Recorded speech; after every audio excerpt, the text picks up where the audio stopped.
வைகுண்ட ஏகாதசி என்றாலே எல்லாருக்கும் ஞாபகம் வருவது ரத்தனாங்கி சமர்ப்பித்துக் கொள்ளுதல். பெருமானுக்கு ஆச்சரியமான ஒரு கவச்சம், ரத்தனம் ரத்தனமாக பச்சை மாணிக்கத்தாலும் வைடூரியத்தாலும் சிவப்பு கற்களாலும் வெள்ளை வைரக் கற்களாலும் உள்ள அழகிய ரத்னாங்கி. அதற்கு முன்பாக மெலிய ஒரு வஸ்திரத்தை சமர்ப்பித்துக் கொண்டு அவ்வளவழகா பெருமாள் எழுந்துள்ள இருக்கிறார்.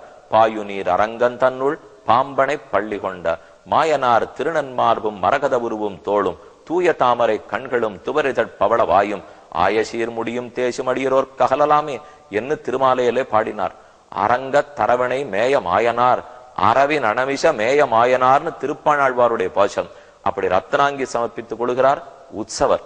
வைகுண்ட ஏகாதசி தொடக்கமாக மூலமூர்த்தி முத்தங்கி சமர்ப்பித்துக் கொள்கிறார். முத்தங்கின முத்தாலேயே செய்யப்பட்ட கவச்சம், முத்தாலேயே செய்யப்பட்ட கபாய், அதை சாத்தி கொண்டு மூலமூர்த்தி சேவை. வடநாட்டிலிருந்து எத்தனை பேர்